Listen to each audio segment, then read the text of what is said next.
በአሜሪካና በኢራን መካከል የሚደረገውን ጦርነት ያስቆመው የተኩስ አቁም ስምምነት ማብቃቱን የአሜሪካው ፕሬዝዳንት ዶናልድ ትራምፕ ተናገሩ። አሜሪካ ማክሰኞ ሌሊት በጦርነቱ ጅማሬ ላይ የተገደሉት የጠቅላይ መሪዋን የቀብር ሥነ-ሥርዓት እያካሄደች ባለችው ኢራን ላይ ጥቃት ፈጽማለች። ኢራንም በአካባቢው ባሉ የአሜሪካ ጦር ሰፈሮች ላይ የአጸፋ ጥቃት መፈጸሟ ተነግሯል። በቱርክ እየተካሄደ ባለው የሰሜን አትላንቲክ ጦር ቃል ኪዳን ማኅበር (ኔቶ) ስብሰባ ላይ የሚገኙት ፕሬዝዳንት ትራምፕ ከኢራን ጋር የተደረሰው ስምምነት ያበቃ ይመስለኛል ሲሉ ተናግረዋል። ፕሬዝዳንቱ ጨምረውም ከእነሱ ጋር ከዚህ በኋላ መነጋገር አልፈልግም፣ የሚታመኑ አይደሉም ብለዋል። እስከምረዳው ድረስ የተኩስ አቁሙ አብቅቷል ሲሉም ተደምጠዋል።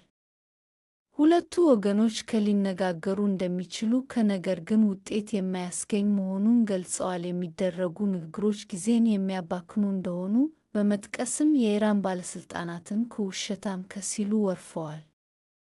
የተኩስ አቁምን ማብቃት በተመለከተ በተደጋጋሚ በጋዜጠኞች የተጠየቁት ፕሬዝዳንቱ የአሜሪካ ልዑካን ከኢራን ጋር ሊነጋገሩ ይችላሉ፣ ነገር ግን ጊዜያቸውን ማባከን ነው ብዬ ነው የማስበው ብለዋል። በግልጽ ለመናገር ከኢራናውያን ጋር ጊዜ ማጥፋት አልፈልግም ሲሉ በድጋሚ ተናግረዋል። በሌላ ዜና ኢራን በ85 የአሜሪካ ኢላማዎች ላይ የአጸፋ ጥቃት መፈጸሟን አስታወቀች።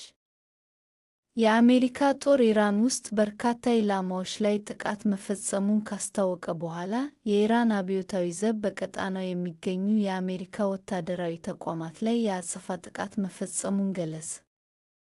የአሜሪካ ሰራዊት ማዕከላዊ እዝ ሌሊት ላይ ኢራን ውስጥ በሚገኙ ከ80 በላይ ኢላማዎች ላይ ጥቃት መፈጸሙን ያስታወቀ ሲሆን፣ የኢራን አብዮታዊ ዘብ በተመሳሳይም በአካባቢው አገራት ውስጥ የሚገኙ 85 የአሜሪካ ይዞታዎች ላይ ጥቃት መፈጸሙን ይፋ አድርጓል። አብዮታዊ ዘቡ ባወጣው መግለጫ ኢራናውያን በከፍተኛ ቁጥር ወጥተው የታላቁ መሪያቸውን የቀብር ሥነ-ሥርዓት እያካሄዱ ባለበት ጊዜ የተፈጸመ ጥቃት መሆኑን ገልጿል። ከእርምጃው በድጋሚ በተደረሰው ስምምነት ላይ የተፈጸመ ጥሰት ነው ሲልም አሜሪካ በኢራን የባህር ዳርቻ አካባቢዎች ላይ ጥቃት መፈጸሟን አረጋግጧል። ለዚህ ጥቃት በተሰጠው የመጀመሪያ ደረጃ ምላሽ የአገሪቱ የባህርና የአየር ኃይሎች የጋራ የሚሳይል እና የድሮን ጥቃቶችን መፈጸማቸውን ገልጿል። በጥቃቱም ባህሬን ውስጥ የሚገኘው የአሜሪካ ባህር ኃይል ሰፈር እና ኩዌት ውስጥ ያለው የአሜሪካ የአየር ኃይል ሰፈር ላይ 85 ኢላማዎችን መምታቸው አስታውቋል። የኢራን አብዮታዊ ዘብ የአጸፋ ጥቃት መፈጸሙን ከማሳወቁ በፊት የኩዌት ሰራዊት የድሮን እና የሚሳይል ጥቃቶችን ለመከላከል የአየር መከላከያ ስርዓቶችን መጠቀሙን የገለጸ ሲሆን፣ ባህሬን ውስጥ ደግሞ የአየር ጥቃት ማስጠንቀቂያ ደወል ተሰምቷል። አሜሪካ በኢራን ላይ ጥቃት የፈጸመችው ማክሰኞ ዕለት በሆርሙዝ ወሽመጥ ላይ 3 ነዳጅ ጫኝ መርከቦች ላይ ጥቃት ከተፈጸመ በኋላ ሲሆን፣ ኢራን ግን በጥቃቱ ውስጥ እጇ እንደሌለ አስታውቃለች።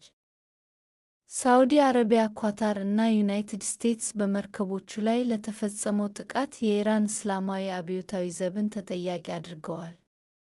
ይህ በአሜሪካ ሰራዊት የተከፈተውና ኢራን የአጸፋ ጥቃት የሰነዘረችበት ሁኔታ ከሳምንታት በፊት በሁለቱ ወገኖች በኩል ከተደረሰው ስምምነት በኋላ በአካባቢው አዲስ ወታደራዊ ፍጥጫ ቀስቅሷል።